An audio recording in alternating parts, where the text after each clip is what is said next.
ये जो षड्यंत्रकारी जो घटनाक्रम किया गया वहां पर, इस को किसी भी तरीके से कोई भी देश और दुनिया का कोई भी लोकतंत्र में विश्वास रखने वाला नेता ये स्वीकार नहीं करेगा, क्योंकि देश के प्रधानमंत्री जो कोई सामान्य व्यक्ति नहीं है।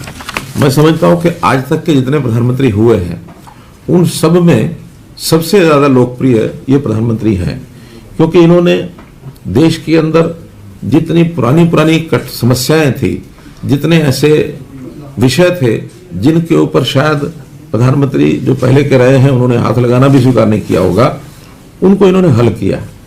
यानी उदाहरण के लिए जम्मू कश्मीर के 370 के ऊपर कोई हाथ लगाने के लिए तैयार नहीं था। कितना बड़ा एक निर्णय लेकर के और 370 को निष्प्रभावी किया।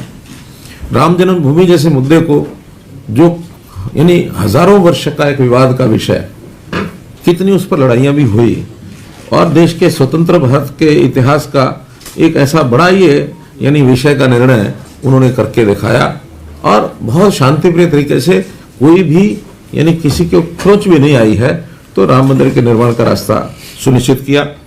इसी प्रकार जो यानी एक प्रकार से देश के प्रति प्रेम रखने वाले जो लोग हैं, उनके साथ जो विदेशी लोगों का आवागमन होकर के और उसमें व्यवधान डालने की या जो देशद्रोही गतिविधियां करने के लिए जो प्रेरित करते थे, उनको रोकने के लिए भी सीसीए का जो एक्ट बनाया। और भले उसका कुछ विरोध भी हुआ हो, लेकिन उसको राष्ट्रभक्त नागरिक हमेशा उसको पसंद करता है कि हाँ ऐसे सब जो काम जो राष्ट्र के हित में हैं ऐसे उन्होंने किए हैं। और बड़े बड़े स्थानों का जो पुनरुद्धार, बद्रीनाथ धाम का जीर्णोद्धार किया, केदारनाथ धाम का जीर्णोद्धार किया, काशी विश्वनाथ मंदिर का हमने देखा है, ये भी उन्होंने किया। इन चीजों को कोई हाथ लगाने के लिए तैयार नहीं था। तो इस प्रकार से करोड़ों लोगों के श्रद्धा के पात्र हमारे वर्तमान प्रधानमंत्री नरेंद्र मोदी जी, उनके साथ जब ऐसी घटना, शर्मनाक घटना होती है, तो ये किसी भी रूप से स्वीकार नहीं की जा सकती और ये मैं समझता हूं कि ये निंदनीय है। तो आज की मुख्य विषय में तो मुझे इतना ही बताना था। मैं आज प्रातःकाल मनसा देवी माता जीवनदायिनी, रक्षादायिनी, वहां जाकर के मैंने हवन यज्ञ भी किया और प्रधानमंत्री जी की दीर्घायु की कामना की, महामृत्युंजय मंत्र का पाठ किया।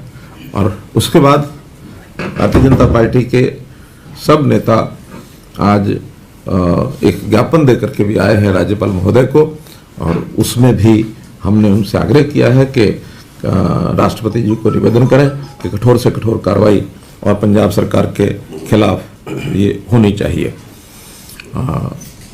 इसी प्रकार कुछ विषय जो और मैंने आपके सामने रखने हैं, उसमें एक विषय है, हमारे जो कांग्रेस के मित्र हैं, एक अविश्वसनीय जिसको कहना चाहिए एक मैगजीन के आंकड़ों के आधार पर जितना वो झूठ बोलने का काम उन्होंने कर रखा है शुरू में, और वो है CMIE की मैगजीन का वो आंकड़ा बार बार देकर के बेरोजगारी का विषय करते हैं।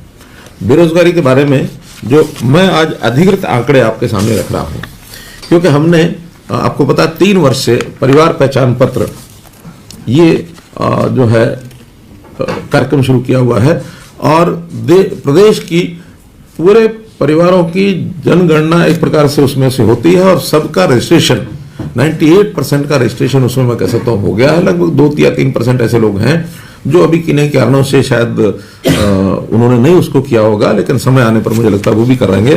तो उसका जो रजिस्ट्रेशन है उसका कुल आंकड़ा इस समय मैं आपको बताता हूं कि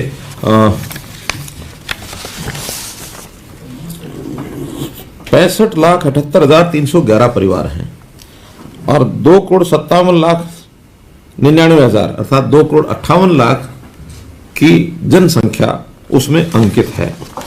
और जो बेरोजगारी की बात अगर मैं करता हूं तो इसमें 18 साल से 58 साल तक की जो आयु के लोग हैं वो इसमें 1,72,96,000 हैं, अर्थात 1,73,00,000 मोटा मोटा माने कि ये 18 से 58 वर्ष आयु के कुल जनसंख्या है।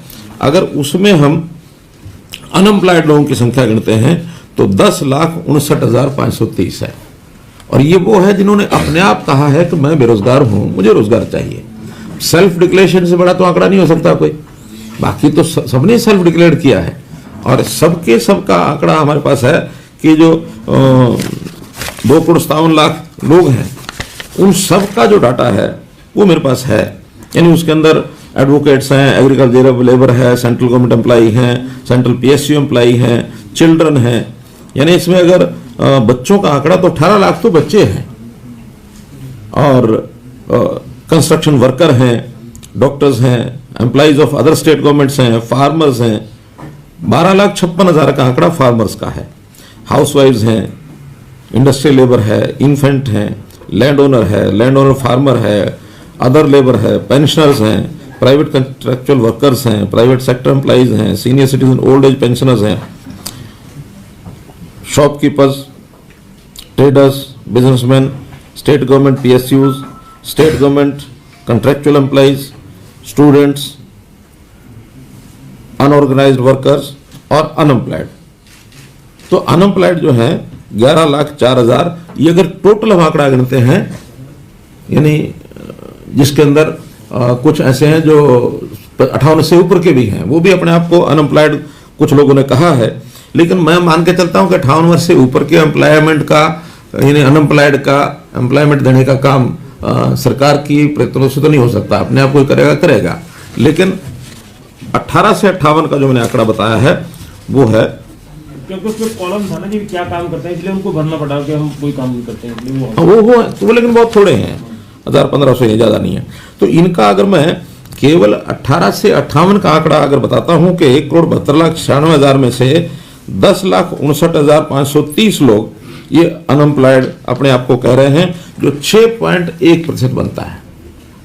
और अगर मैं टोटल आबादी का भी ले लूं, 0 से और 100 ईयर्स तक का भी, तो उसमें 4% बनता है, 4 पॉइंट समथिंग ये % बनता है। तो टोटल का लेने का कोई कारण नहीं है, केवल जो एम्प्लॉयबल जो संख्या है उसमें से जो अनएम्प्लॉयड जो हैं और जो अपने आप को अनएम्प्लॉयड कहते हैं, वो संख्या 6.1% है।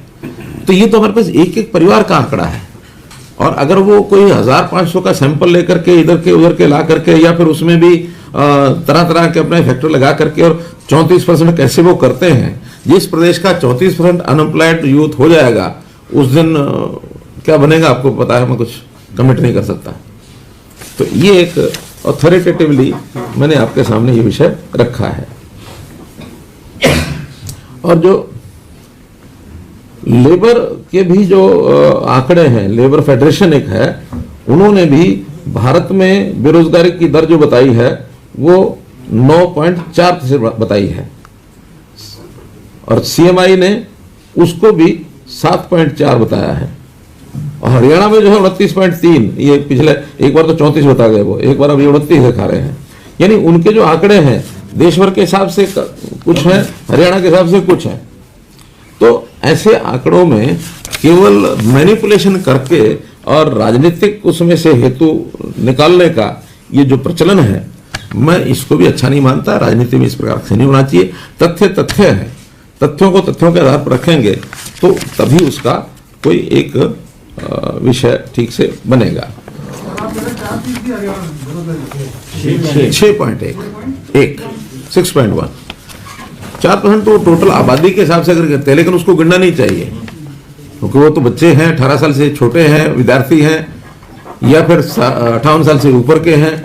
उनमें अगर कोई संख्या जुड़ेगी तो उसका कोई अर्थ नहीं है।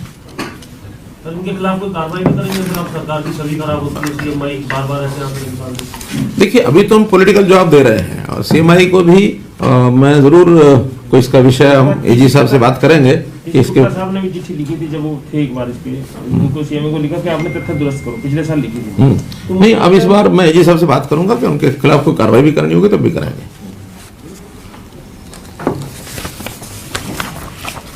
ऐसे ही एक आंकड़ा और आपके सामने मैंने रखना है।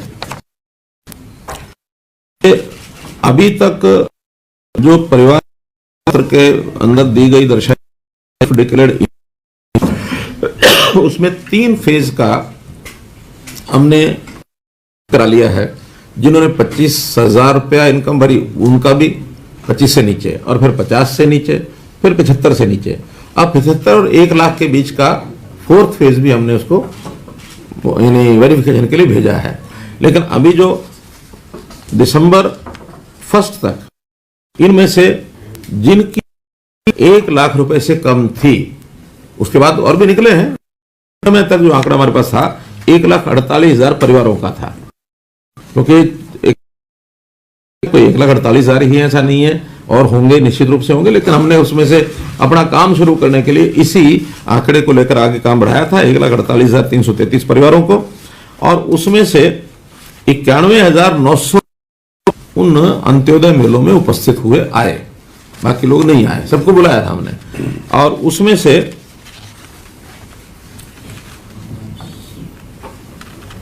58,200 परिवार अलग अलग विभागों ने उनको ले लिया है, देंगे, बैंक से सहायता लेके देंगे, खुद अपनी सब्सिडी है वो देंगे, बाकी सब कुछ करेंगे। और शेष परिवार जो काउंसलिंग के लिए हमारी जो टीमें हैं, काउंसलिंग टीमें जिलों की, उनके प्रकार की स्कीम बैंक यानी अब डिपार्टमेंट की स्कीमों में, और इसके अलावा क्या काम कर सकते हैं उनसे। इसमें आउटसोर्सिंग की बात मैंने नहीं पूछी थी, हो सकता है कुछ लोग उसमें आउटसोर्सिंग की इच्छा व्यक्त करें, तो आउटसोर्सिंग में प्राइवेट नौकरी में भी जा सकते हैं, सरकारी में भी जा सकते हैं, जैसी आवश्यकता होगी वैसा करेंगे। और इसके अंदर से कुल जो स्वीकार कर लिए गए हैं इन 58,000 में से 27,600 परिवार तो ऐसे हैं उनको जो सहायता देनी है वो दी जा चुकी है, या अब वो बैंकों के माध्यम से बांटी जा रही है। लेकिन इस क्रम को हमने कहा कि जनवरी के, वैसे तो 7 तारीख तक, आज तक उन्होंने करना था, और आज के बाद दूसरा चरण हमने उसका अंत्योदय मेले का लगाना था, लेकिन केवल कोविड के कारण से किया है। अब जैसे ही कोविड की स्थिति ठीक होती है, सेकंड फेज इसी का, उसमें जो पिछले परिवार रह गए वो भी तक एक और परिवार आएंगे, उनको लेंगे। निश्चित रूप से कोविड के खत्म होने पर हम सोचते हैं 31 मार्च से पहले इसको हम पूरा करें, क्योंकि हमारा टारगेट 1 लाख परिवारों को सहायता देने का 31 मार्च तक का है।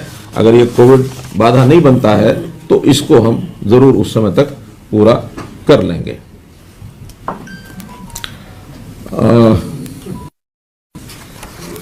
अब है विषय ओमिक्रॉन और तीसरी लहर। बहुत चिंता है, क्योंकि हमारे जितने भी कार्यक्रम हैं वो इससे प्रभावित हो रहे हैं। मेरे अपने टूर प्रोग्राम मैंने बनाए थे विधानसभाओं के, वो भी एक बार विड्रा किए हैं। अब छोटी छोटी बैठकों में ही हम अपने कार्यकर्ताओं को बुलाकर, पार्टी के लोगों को बुलाकर छोटे कार्यक्रम 100 संख्या, 50 संख्या, 200 संख्या, इससे नीचे के सब कर रहे हैं, क्योंकि इतनी छूट हमने बाकी भी समाज के लोगों को दी है, तो उतना ही उसी प्रकार से हम पार्टी के कार्यक्रम कर रहे हैं। तो अभी जो तीसरी लहर, इस लहर में हम देख रहे हैं कि लगभग यानी कल ही 2,500 केसेस में आए हैं जो ठीक हो गए और नए आ गए। ऐसे नेट रिजल्ट एक्टिव केसेस भी 8,000 हैं, और 8,000 केसेस में ओमिक्रॉन के जो कुल केसेस आए हैं वो 114 आए हैं, जिसमें से 83 ये ठीक हो चुके हैं और 31 अभी उनमें से एक्टिव हैं। तो इस प्रकार से आंकड़ा है। अभी ये फैलने की जो गति है बहुत ज्यादा गति है। मुझे लगता है कि जितना पिछले दिन आता है अगले दिन उसका 150% ये आ जाता है, 1.5 गुना हो जाता है। तो उस गति से जैसे बढ़ रहा है, अनुमान से भी ये लगा रहे हैं कि ये 25 जनवरी के आसपास ये पीक पर पहुंच सकता है। लेकिन ये सब अनुमान है, एक्चुअल में कितने आएंगे। बराबर में हमने वैक्सीनेशन की गति भी अपनी बढ़ाई है। कल 15 से 18 वर्ष के जो लोगों का आंकड़ा था एक दिन का, वो भी मेरे पास आया है, मैं आपकी जानकारी के लिए वो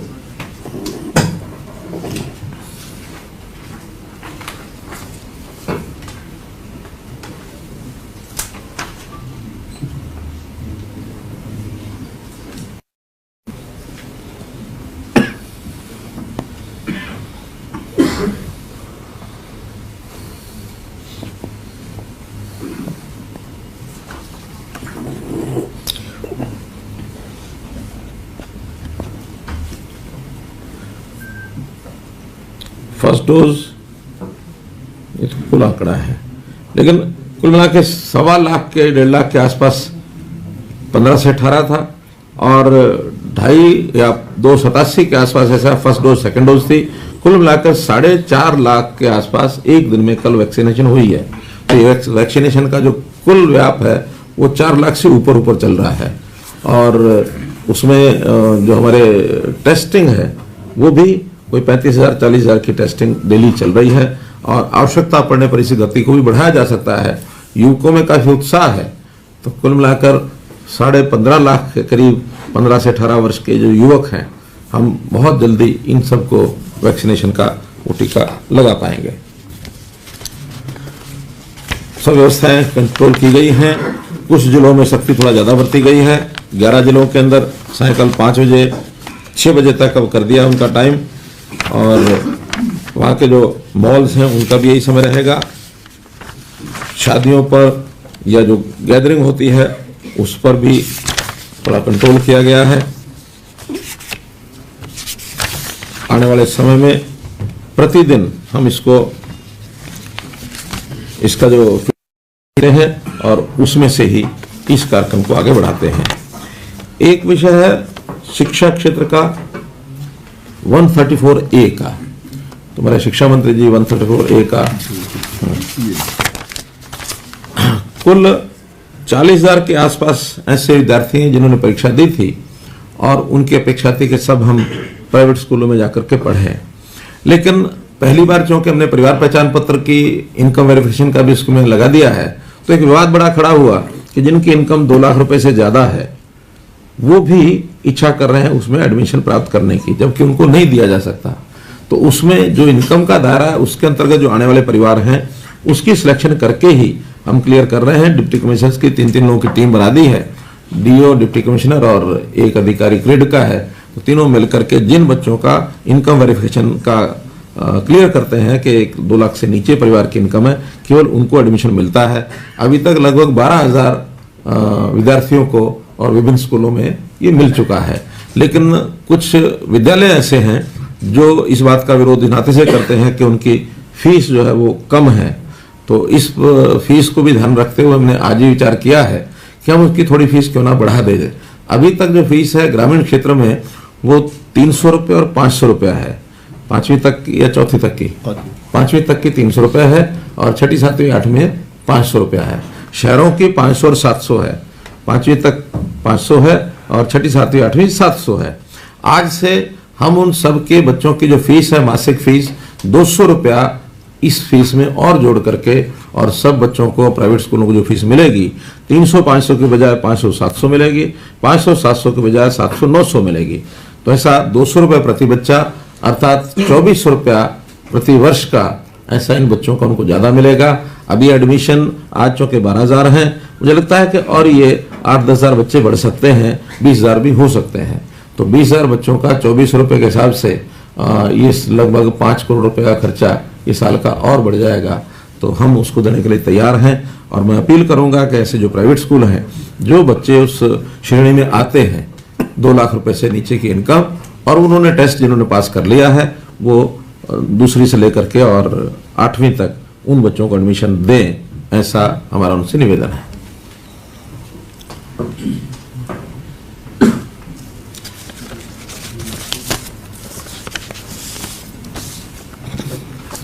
पावर डिपार्टमेंट की कल एक जानकारी हमने सबको मीडिया के माध्यम से दी है कि अब सौर ऊर्जा पर ध्यान किया जा रहा है। सौर ऊर्जा पिछले 5 वर्ष से ही हम इसमें गति जो दे रहे हैं, धीरे धीरे उसको बढ़ा रहे हैं। 2014 तक केवल मात्र 492 कनेक्शन सौर ऊर्जा के ट्यूबवेल्स के थे और आज 25,500 कनेक्शंस तो दिए जा चुके हैं और 13,800 पर काम चल रहा है। ऐसे लगभग ये 39-40,000 कनेक्शन अभी हो जाएंगे।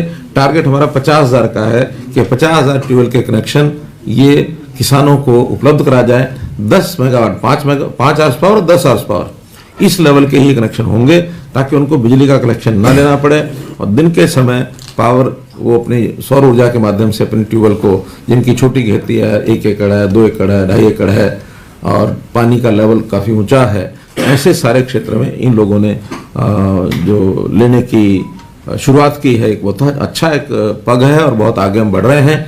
इसमें किसान को सिर्फ 25% का खर्च लगाना पड़ता है, 75% उसमें सब्सिडी देते हैं। और इसके साथ दूसरी शर्त है कि माइक्रो इरिगेशन ही होना जरूरी है। हम खुला जो इरिगेशन का उसको डिस्करेज कर रहे हैं, ताकि माइक्रो इरिगेशन से पानी कम में खेती पूरी की जा सकती है, बचा हुआ पानी वो बाकी खेतों को दिया जा सकता है, और लेवल पानी का जमीन के नीचे वो बहुत नीचे न गिरे। तो ऐसा एक इसके ऊपर भी हमने जोर लगाया है। हम डिस्करेज कर रहे हैं कि 50 हॉर्स से ऊपर का पावर का कनेक्शन न दिया जाए, ट्यूबवेल न लगाया जाए, वहां पर नहरी पानी को और टैंक बना करके माइक्रो इरिगेशन के माध्यम से जो पंप लगा करके उस पानी का उपयोग करें माइक्रो इरिगेशन में, ताकि खेती उनको की जा सके। क्योंकि 50 हॉर्स पावर से नीचे का मतलब है कि 250, 300, 400 फुट नीचे पानी चला जाता है, तब वो 50, 55, 60 हॉर्स पावर की मोटर भी लगती हैं। बिजली की खपत भी बहुत होती है। यानी एक एक ऐसा जो पंप है जो 50 हॉर्स से ऊपर है, वो सरकार को एक साल में 3.5 लाख से 4 लाख रुपया कॉस्ट करता है। तो 3.5-4 लाख में 5-7 एकड़ जमीन, 10 एकड़ जमीन उसने बो भी ली है, तो उसका फाइनेंशियल नेट आउटपुट वो माइनस में ही है। तो इसलिए उस इतने खर्चे को ना करके हम माइक्रो इरिगेशन के माध्यम से और नहरी पानी उसको वहां पहुंचाएंगे, चाहे वो ऊंचा क्षेत्र भी है, लिफ्ट करके पानी पहुंचाएंगे, तब भी हमको वो फाइनेंशियली वायबल पड़ता है।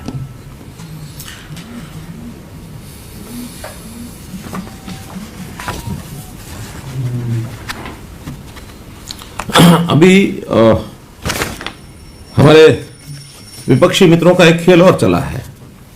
वो खेल क्या चला है कि जो आउटसोर्सिंग के लोग हैं, जिनको कोर्ट्स के निर्णयों के कारण से भी कई बार नौकरी से हाथ धोना पड़ा है, कारनामे उन्हीं के किए हुए हैं, और उन्होंने ऐसे ऐसे बीज बो रखे हैं जिसके कारण से कोर्ट में चलते चलते बहुत सी नौकरियों को स्ट्रेक पर लग गई उनकी, और उनको बाहर निकालना पड़ा। और हमने उनको कहा कि हम इनको आउटसोर्सिंग पर नौकरी देने के लिए तैयार हैं एक सिस्टम से।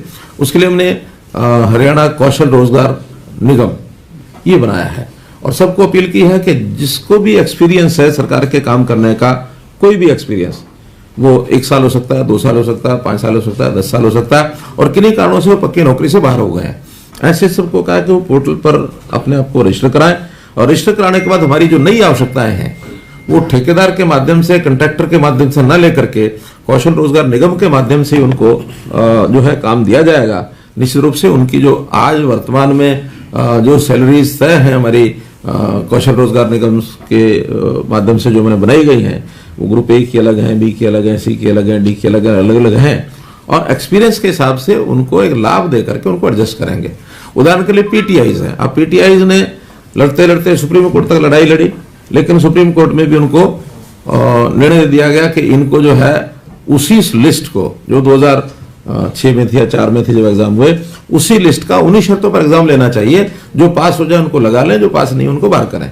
बहुत लोग पास हो गए, फिर भी कितने बचे, 800-900 कितने पीटीआई, हाँ, तो लगभग आधे बच गए, आधे लग गए। जो आधे बचे हैं इनके लिए भी हमने एक रास्ता बनाया था कि इनको कोई ना कोई खेल सहायक के रूप में और इनको ले लिया जाए। लेकिन जैसे ही वो खेल सहायक रूप में हम लेने लगे, कोई भी उन्हीं में से कोर्ट में चला गया तो उनका के बैकडोर से एंट्री है, उस पर भी प्रतिबंध लग गया। हमने कहा ठीक है, खेल सहायक ना सही, लेकिन उनको रोजी रोटी उनकी मिल जाए तो किसी भी और काम में वो हम आउटसोर्सिंग का जो कौशल रोजगार निगम का है उसकी कंडीशनें पूरी करता होगा तो उनको ले लेंगे। इस प्रकार बहुत से ऐसे वर्ग हैं, लेकिन इन हमारे विपक्षी मित्रों ने इनको भड़काने का काम ये शुरू किया हुआ है। वो बहुत वर्ग है, केवल एक वर्ग ये नहीं है। और जगह जगह आपको जो समाचार मिलते हैं कि वहां ये धरना देगा, वहां वो धरना देगा, वहां वो धरना देगा, ऐसे ऐसे विषय हैं, उनकी बातें मान भी रहे हैं। मानने के बाद भी हमारे सामने आके कहते हैं ठीक है जी, हमने मान लिया और हम कल से काम में लग जाएंगे। वहां जाने के बाद कहते हैं हमारी कोऑर्डिनेशन कमेटी नहीं मानी है, इसलिए हम अपनी स्ट्राइक को जारी रखेंगे। तो इसको सरकार की कमजोरी कोई भी ना माने, हम उनके व्यवस्था को ठीक करने के लिए जो संभव वो करेंगे, जो संभव नहीं है वो करने के लिए हमारी तैयारी नहीं है बिल्कुल भी। लेकिन सब एक ही तरीके से डील होंगे ऐसा नहीं है, हर किसी के अपनी अपनी सिस्टम व्यवसाय है, तो उनके हिसाब से उनको सबको एडजस्ट करने के लिए तैयार हैं। लेकिन इसके लिए दबाव डालने की जो विपक्ष के उकसावे पर जो भी कोई ग्रुप करता है वो उचित नहीं है। उस दबाव में डालने की कोई जरूरत नहीं और उसमें हम आएंगे भी नहीं, क्योंकि अब कांग्रेस को मुद्दा तो कोई मिला नहीं, और जब मुद्दे नहीं मिलते हैं तो बिना किसी जिसको कहना चाहिए मुद्दों के और इन चीजों को उकसा करके कैसे दबाव बनाया जाए, और ये हर पॉलिटिकल पार्टी यानी विपक्ष रहने वाली कोशिश करती है। लेकिन उनको ये पता लगना चाहिए कि हम जो कुछ कर रहे हैं समाज के हित में कर रहे हैं, और समाज का जो मुख्य वर्ग है, समाज का जो मेजॉरिटी है, वो आज के हमारे काम से संतुष्ट है। ऐसा फीडबैक हमारे पास भी है। कोई बात आपकी ओर से हो तो बताइए। सीएम साहब, 5 तारीख का जो इंसिडेंट हुआ है पंजाब में, इसको पंजाब गवर्नमेंट की कॉन्स्पिरेसी मानेंगे या लैब्स, सिक्योरिटी लैब्स मानेंगे इसको? देखिए, 2 कमेटियां बन गई हैं, एक पंजाब सरकार ने भी बनाई है और एक MHA ने, मिनिस्ट्री ऑफ होम अफेयर्स ने भी बनाई है। आज सुप्रीम कोर्ट में भी उसकी सुनवाई है। अब ये सारी चीजें इस लेवल पर कहना एकदम दुरुस्त नहीं होगा। ये कमेटियां जैसा ही अपनी रिपोर्ट देंगी, उस रिपोर्ट के बाद पता लग जाएगा कि वो कितना बड़ा षड्यंत्र उन्होंने किया, कितना बड़ा लैप्स है। लैप्स तो एकदम फर्स्ट इंस्टेंस पर दिखता ही है, प्राइमा फेसी दिखता ही है। आखिर जब मौसम खराब है और हेलीकॉप्टर वहां नहीं जा पा रहा है, और उसके बाद अल्टरनेटिव रूट, चाहे साफ मौसम भी होता है, तब भी इस प्रकार की जो रूट की अल्टरनेटिव व्यवस्था एक रखी ही जाती है, हर जगह रखी जाती है। और वो पुलिस है, फिर बाकी जो फोर्सेज हैं, उन सबको बताया जाता है, वो क्लियरेंस देते हैं। क्लियरेंस देने के बाद ही प्राइम मिनिस्टर की मूवमेंट शुरू होती है। अब उन्होंने क्लियरेंस भी दे दी है, रास्ते भी बंद हैं, आगे जो भी कुछ प्रोटेस्टर्स हैं वो गाड़ियां अड़ाकर खड़े हो जाते हैं। तो ये कहीं शासन की, प्रशासन की जानकारी के बिना होगा, ऐसा लगता नहीं है। पंजाब के मुख्यमंत्री ने ये कहा है कि जो BSF ने 50 किलोमीटर तक की सुरक्षा कर रखी है, IB की टीम केंद्र सरकार के पास है, और तो इस हिसाब से प्रधानमंत्री को कोई वहाँ खतरा नहीं था। सर, इसी में जोड़ना चाहूंगा सर, प्रधानमंत्री कई बार हरियाणा भी आए, IB और SPG जिस तरीके से CM चन्नी कह रहे हैं कि उनके अंडर सारा प्रशासन आ जाता है, किस तरीके का स्टेट का, गवर्नमेंट का या फिर जो पुलिस है उसका रोल रहता है जब प्रधानमंत्री स्टेट के अंदर आते हैं उस वक्त? देखिए, जितनी उनको पूर्व में जितना एग्जामिन करना होता है सब एग्जामिन किया जाता है, लेकिन वहां की जो पब्लिक है, पब्लिक में इस प्रकार का कोई विषय आता है तो ये जानकारियां वहां लोकल प्रशासनों को ही ज्यादा होती हैं। वो तो रूट की, स्टेज की, जहां जाना होता है, एयरपोर्ट की, लैंड करने वाले हेलीपैड की, उनकी व्यवस्थाएं वो देखते हैं। लेकिन जनता में जो कुछ होता है या कोई ग्रुप इस प्रकार का होता है, और उसके अंदर भी अब जो कहा जा रहा है वो तो ये भी कहा जा रहा है कि पुलिस की ओर से भी उकसाया गया है उनके प्रोटेस्टर्स को, उनकी देखरेख अगर वो आते हैं वहां तो ये इसमें कहीं ना कहीं वो आती है। सीएम साहब ये भी कह रहे हैं कि पंजाब के मुख्यमंत्री यहाँ तक कह रहे हैं कि प्रधानमंत्री के ऊपर ही वो आरोप लगा रहे हैं कि वो राजनीति कर रहे हैं। मैं कहता हूँ आरोप लगाना बड़ा आसान है, लेकिन दूध का दूध पानी का पानी हो जाता है। आज जब सबने अपने अपनी इंक्वायरी के हिसाब से जब आएगा तो हरियाणा से पंजाब सरकार की भी तो इंक्वायरी होनी है ना, उन्होंने भी तो अपनी इंक्वायरी बैठाई है, देख लेते हैं। सुप्रीम कोर्ट तो किसी का नहीं है, सुप्रीम कोर्ट आज सुनवाई करेगा, वो देखेंगे। तो इसलिए कुछ बातें इस समय किसी बात को कंक्रीट तरीके से कहना ये उचित नहीं है, लेकिन लॉ एंड ऑर्डर की स्थिति ये स्टेट गवर्नमेंट का काम होता है।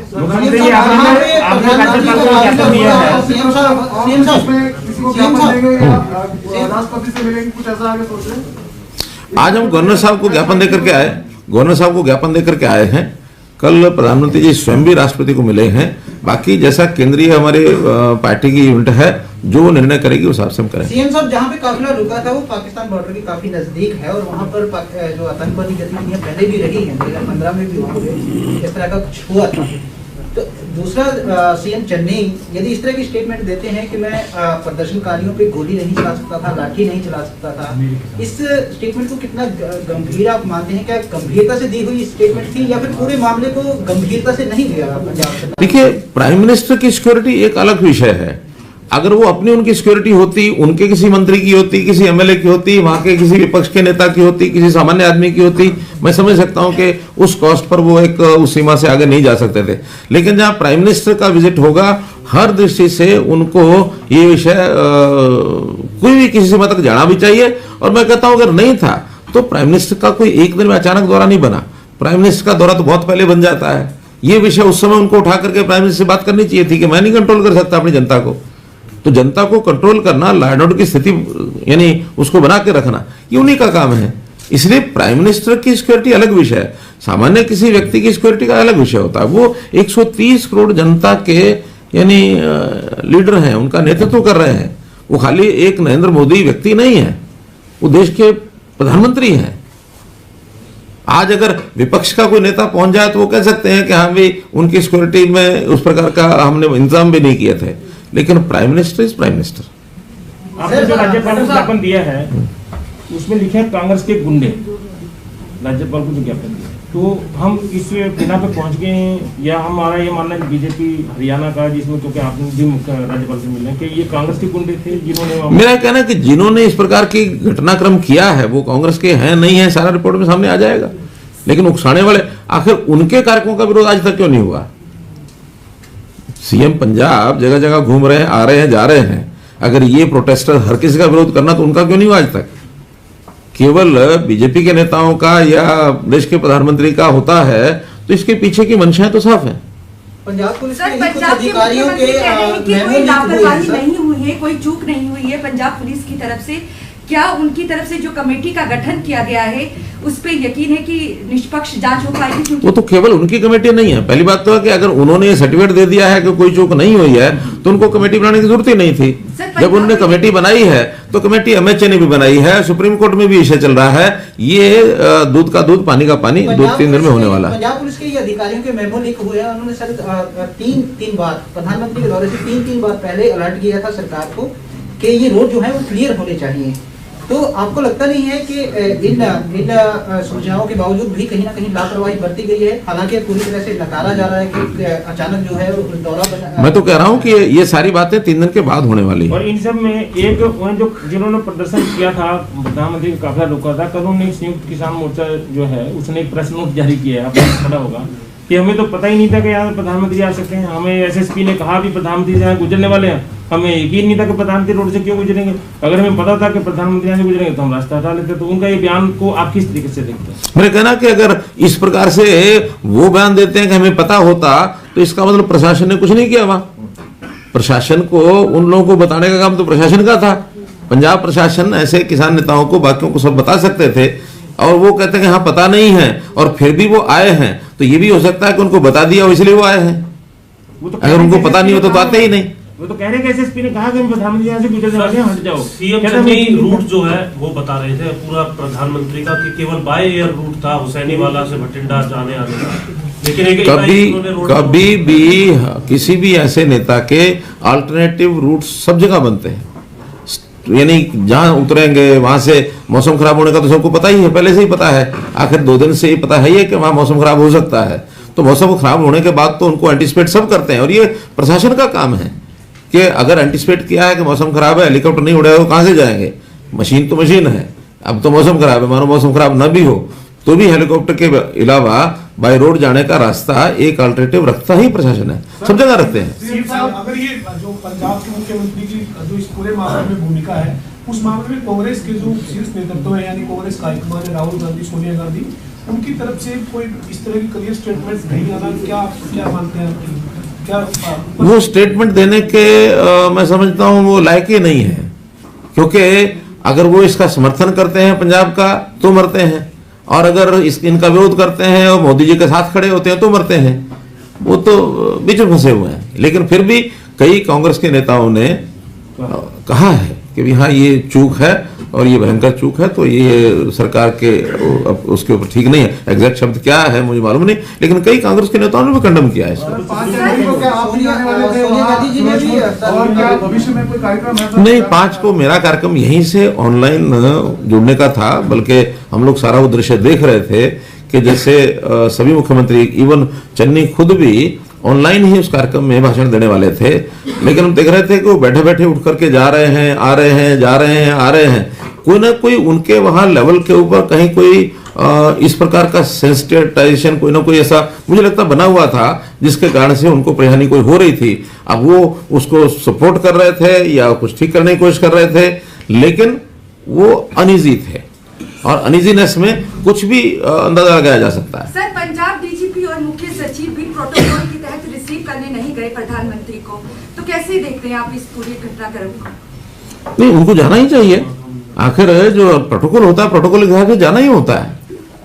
जहां कहीं एक प्रोटोकॉल बना हुआ है कि उसमें अब उन्होंने कहा कि मुझे कोविड था इसलिए मैं नहीं गया। अब ये तो कोविड था कि नहीं था ये तो प्रमाण की बात होगी, प्रमाण मिल जाएगा, लेकिन विषय उतना बड़ा वो नहीं है। विषय तो इतना है कि अगर वो नहीं भी गए हैं प्रोटोकॉल में, उनको मान लो पॉलिटिकली उसका विरोध भी उन बातों का करना है, वो कोई इतना बड़ा एक्सक्यूज नहीं है। विषय तो है कि वहां पर पहुंचने में वो तो देश के प्रधानमंत्री को देश में कहीं भी जाने के लिए स्टेट गवर्नमेंट को रास्ता साफ करना ही चाहिए। खैर, कुल मिलाकर के सारे विषय जो आपके सामने आए हैं, मैं फिर से वही बात दोहराता हूं कि तथ्य सामने आएंगे, सुप्रीम कोर्ट की रिपोर्ट भी आएगी, MHA ने भी कमेटी बनाई है वो भी आएगी, पंजाब सरकार ने बनाई है वो भी आएगी, और बहुत से ऐसे जो रिटायर्ड IAS IPS हैं वो भी इसके अंदर लगे हैं, एक्टिव हुए हैं। उन्होंने तो बड़ा पत्र लिखा है प्रधानमंत्री जी को भी, हाँ, राष्ट्रपति जी को, कि ये जो कुछ घटनाक्रम हुआ है इससे हम शर्मिंदा है, नहीं होना चाहिए था, और उसमें कोई ना कुछ चीजें स्पष्ट होकर आएंगी। अभी तो कंडम हमने किया है, कंडम कर इसलिए कर रहे हैं कि ये स्टेट गवर्नमेंट का एकदम फॉल्ट है। आगे और कोई विषय एक विषय इसी से जुड़ा था, क्योंकि सुरजेवाला ने उसी दिन ट्वीट किया था कि प्रधानमंत्री की, क्योंकि रैली में लोग नहीं गए इसलिए प्रधानमंत्री वहां से लौट आए। मैं कहता हूँ टिप्पणी को आप किस तरीके से देखते हैं? नाच न जाने आंगन टेढ़ा, इस प्रकार की बातें सब करेंगे। डाडम बीते दिनों जो डाडम में हादसा हुआ उसे लेकर एक FIR भी जो वहाँ दर्ज हुई थी, और उसके बाद जो कंपनसेशन था वो कहीं ना कहीं रिपीट में हो गया। कंपनसेशन जो ठेकेदार और वो थे उनकी तरफ से कॉम्प्रोमाइज, जो लोग जिनकी मौत हुई उन्हें दे दिया गया। सरकार अपनी तरफ से इस पूरे मामले में क्या करेगी, क्योंकि कई सारी वहाँ पे जो रिपोर्ट्स आई उसमें आई कि जो सेफ्टी मेजर्स वहाँ होने चाहिए थे वो नहीं पाए गए, जो अथॉरिटीज ने वहाँ देखा है। देखिए, उसके लिए कमेटी बना दी गई है, डिपार्टमेंट ने भी बनाई है, और जो सेंट्रल माइंस जो हमारे इसमें एनवायरमेंटल जो कुछ देखते हैं, जो एनवायरमेंटल क्लियरेंस देते हैं, उनको भी कुछ गाइडेंस देते हैं कि माइनिंग किस प्रकार से होनी चाहिए। उन्होंने अपनी कमेटी बनाई है, जो दोषी होगा उसको बख्शा नहीं जाएगा, चाहे उसमें कोई कंट्रैक्टर है, चाहे उसमें जो ऑक्शनर है, जिसने ऑक्शन पर लिया हुआ ठेकेदार वो है, या कोई काम करने वाले जो और लोग हैं, जो भी उसके अंदर चीजें सामने आ रही हैं, क्योंकि उसकी जो जिस प्रकार से कटाई होनी चाहिए पहाड़ की, उसमें कहीं ना कहीं लैप्स पाया गया है, और जो लैप्स पाया गया है तो जिन्होंने उसको समय समय पर देखना था, चेक करना था, उनको भी उसके अंदर जिम्मा ठहराया जाएगा। तो इसकी जो जिम्मेदारी है FIR हो चुकी है, अब जैसे ही उसका कोई पता लगता है उनको सख्त सजा दी जाएगी। चन्नी कह रहे हैं कि पंजाब को हो गया विषय की कोशिश है। मैं क्या कह रहा हूँ, मैं क्या कह रहा हूँ, इसको पॉलिटिकल बातों को, ऊपर भी कोई एक्शन नहीं लूंगा। पॉलिटिकल बातों को आप इधर से उधर कहीं ले जाए, मैंने सारी बातों का जवाब दे दिया। हमें वो एक्शन लेते हैं कि नहीं लेते हैं, ये उनका काम है। आज जनता के सामने सच आना चाहिए, हमारा इतना ही काम है। सर, एक सवाल है, आपकी जल प्रबंधन की जो महत्वाकांक्षी योजना है, बीजेपी सरकार ने कई बार कोशिश करी और आदि बद्री में सिस्टम बनाने के लिए किया। अभी ये जानकारी मिल रही है कि शायद आपका कोई MOU होने जा रहा है हिमाचल सरकार के साथ। वो क्या है, पूरी जानकारी कब होने जा रहा है और उसका बेसिक लाभ होगा कैसे, क्या? देखिए, आदि बद्री वहाँ जो सरस्वती का उद्गम स्थान है, वहाँ कई प्राकृतिक ऐसी छोटी छोटी नदियां हैं, वो हिमाचल से निकल करके आगे हरियाणा की जमीन पर आती हैं, और उन सब के पानी का इकट्ठा करके और वहाँ एक डैम बनाया जाए, और उस डैम के माध्यम से एक रेगुलेट किया जाए सरस्वती नदी के पानी को। अब पानी की मात्रा कितनी होगी उस पर निर्भर करता है, लेकिन एक MOU हमारा हिमाचल सरकार से होने वाला है, और टेंटेटिव डेट उसकी 21 जनवरी है, और उस दिन टेंटेटिव है, फाइनल एक आध दिन में हो जाएगा। तो 21 तारीख को MOU हम करेंगे, और MOU होने के बाद फिर उस पर विधिवत लगभग 850 करोड़ रुपए की लागत से, और वहाँ वो सारे डैम का प्रपोजल है बनाया जाने का, सेंट्रल गवर्नमेंट उसमें सहायता करेगी, और उसका डैम पानी एक प्रकार से तीर्थ, पवित्र तीर्थ के नाते से जो सरस्वती नदी और आगे जो तीर्थ पेहवा और उससे आगे जो बढ़ने वाले उनको तो लाभ होगा ही होगा, और सिंचाई के लिए भी बीच बीच में जहाँ उसकी आवश्यकता होगी उस पानी का उपयोग करें। प्रदेश के अंदर आगामी 14 जनवरी को जो है डॉक्टर्स जो है वो हड़ताल पे जाने वाले। उन्होंने साफ तौर पर कहा कि उनकी जो मांगे थी उनको नहीं मानती है प्रदेश सरकार। उनका कहना है कि हम इमरजेंसी और पोस्टमार्टम की सेवाएं और OPD को बंद करेंगे। एक तरफ कोरोना जो है बड़ी तेजी से हम पे पैर पसार है, तो किस तरीके से उनसे डील किया जाएगा, क्या कुछ रहेगा? उनके साथ हमारे हेल्थ मिनिस्टर साहब की मीटिंग हो चुकी है, और मुझे लगता है उसमें से रास्ता निकालने के लिए कुछ ऑफर उन्होंने दे दी है, और निकल आएगा रास्ता, कोई कठिनाई नहीं है। डॉक्टर्स को एक सेवा भावी एक स्वभाव होने के कारण से मुझे पूरा विश्वास है कि इस प्रकार का काम वो नहीं करेंगे, क्योंकि कोविड एक चैलेंज है हमारे लिए, राष्ट्रीय आपत्ति है, एक वो आपदा है। तो इस राष्ट्रीय आपदा में मुझे नहीं लगता कि डॉक्टर्स ये काम करेंगे। फिर भी उनकी जो मांगे हैं, डिमांड्स हैं, उसके ऊपर सहानुभूति विचार करके उसमें रास्ता निकालेंगे। सीएम साहब, ये जो 134 का मामला है, ये हर साल विवाद होता है, इसका स्थायी हल क्यों नहीं निकलता? स्थायी हल निकालने के लिए हम कुछ योजनाएं बना रहे हैं, और उसमें शिक्षा क्षेत्र, खास करके 8वीं तक की शिक्षा के जो हमारे स्कूल हैं, उनका लेवल अच्छा बने, उनके प्रति आकर्षण बढ़े, तो एक तो इसमें हम सरस्वती संस्कृति मॉडल स्कूल, इनकी योजना हमने बनाई है। 138 संस्कृति मॉडल स्कूल इस बार खुल चुके हैं। अगले साल 500 संस्कृति मॉडल स्कूल ये खुलेंगे। उसमें फीस भी होगी, उसमें अध्यापकों का कैडर भी अलग होगा, और उसमें जो विज्ञान की पढ़ाई है, मैथमेटिक्स की पढ़ाई है, इसको इंग्लिश मीडियम में कराया जाएगा, ताकि माँ बाप को, पेरेंट्स को लगे कि हाँ हमें कम्पीट करना है आगे चल करके, तो और वो सारे सीबीएसई के साथ एफिलिएटेड होंगे। तो इस प्रकार से एक नया आयाम हम खड़ा कर रहे हैं, और मुझे लगता है कि जब वो खड़े हो जाएंगे तो जो गरीब बच्चे हैं, 2 लाख रुपए से आय के कम के बच्चे हैं, और उनका टेस्ट हम कराएंगे, टेस्ट करने के बाद उनको उसमें एडमिशन देंगे, तो उनकी जो मांग है प्राइवेट स्कूलों में जाने की वो समाप्त हो जाएगी। धन्यवाद।